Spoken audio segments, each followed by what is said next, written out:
Bien, siguiente intento. Vamos a hablar acerca de la planeación de la capacidad. Este tema ya lo habíamos empezado a tratar y ahorita lo vamos a ver un poquito más a profundidad.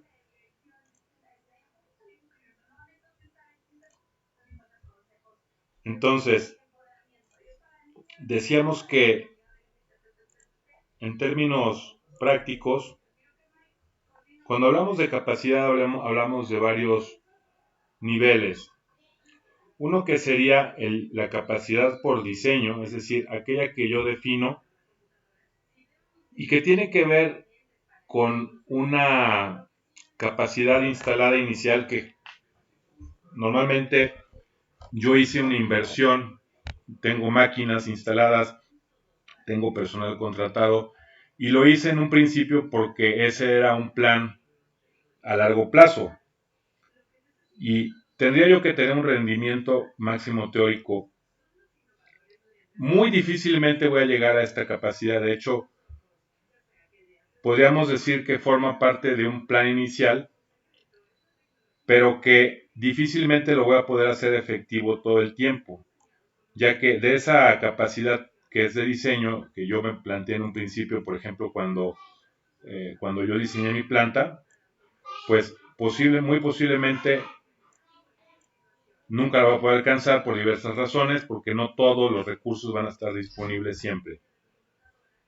Luego en el siguiente nivel tendríamos la capacidad efectiva, que es la que yo hago, por ejemplo, cada año, cuando yo planeo cada año, y es donde yo espero realmente poder llegar a esto. Esto es lo que yo llamaría en un parámetro del 100%, partiendo de mi capacidad efectiva. Ese sería mi parámetro, 100%.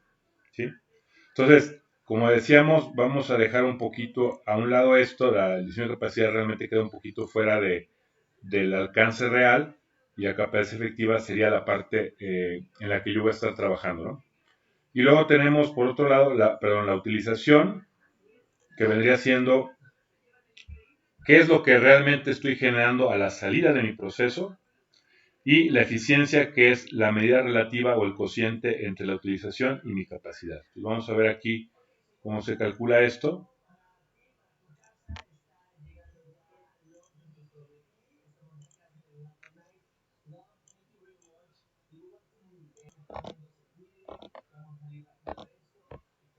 Bien,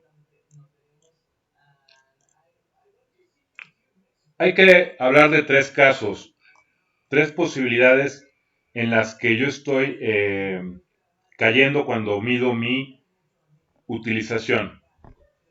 Una utilización del 100% es una utilización en la que mi capacidad es igual a mi utilización, por lo tanto es exactamente igual, ni me sobra ni me falta. Obviamente esto es ideal y es prácticamente imposible. Sin embargo, hay que tenerlo como un parámetro, ¿sí? Luego tengo el caso A, en el que mi capacidad es mayor a mi utilización, que sea este.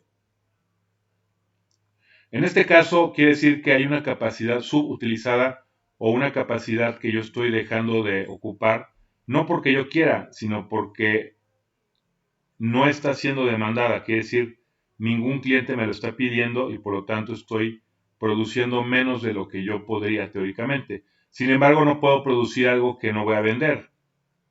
Si lo hago sería posiblemente más pérdidas. Entonces, en este caso se dice que tengo una subutilización, ¿sí? En el ejemplo que aquí se muestra, tengo una capacidad de 4000 y de las cuales estoy utilizando 3000 unidades o 3000 piezas de lo que sea, en este caso son piezas. Por lo tanto, el porcentaje me da 75%.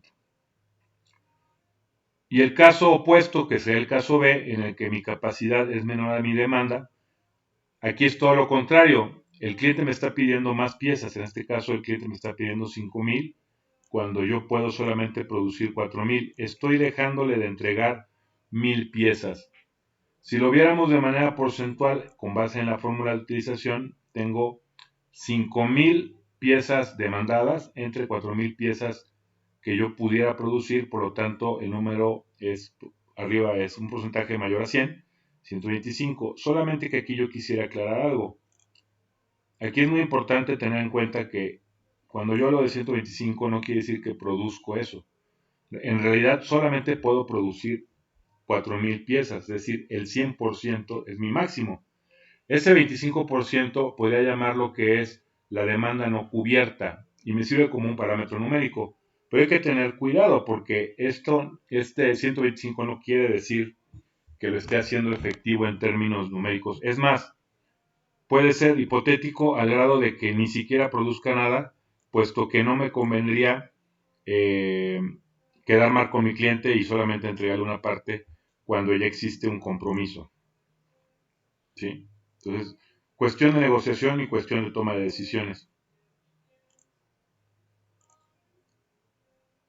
Bueno, vamos a pasar aquí a las fórmulas que son muy sencillas. La fórmula de utilización, que es la medida del uso de la capacidad planificada, y bueno, ¿cómo la definimos? No es más que un cociente entre la salida real o mi output que le llamo y la capacidad de diseño. ¿Sí? Por ejemplo, si habláramos de horas, podríamos hablar de horas planificadas entre horas reales, horas disponibles. Eso es utilización, ¿sí? Y no es más que un cociente. Bueno, aquí este cociente lo vamos a multiplicar por 100, ¿no?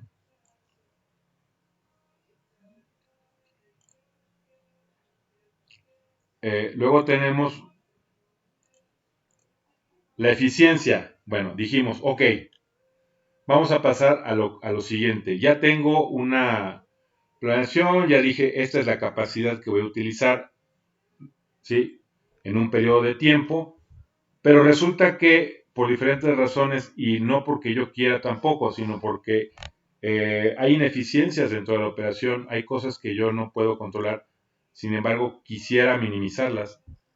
Y esos son problemas o causas de pérdida constante que están mermando mi capacidad real y por lo tanto tengo una eficiencia que no va a ser de 100. Este término eficiencia pues me dice que es un número que conforme yo me acerque a 100 va a ser una eficiencia mejor, ¿no? ¿Cómo se mide? Es la salida real nuevamente entre mi capacidad efectiva. Si habláramos de unidades producidas, por ejemplo, piezas de lo que sea, diríamos que es la cantidad de piezas en unidades, la cantidad de piezas reales entre la capacidad estándar. Estándar quiere decir lo planeado, lo que yo ya había hecho con base a un cálculo. Si habláramos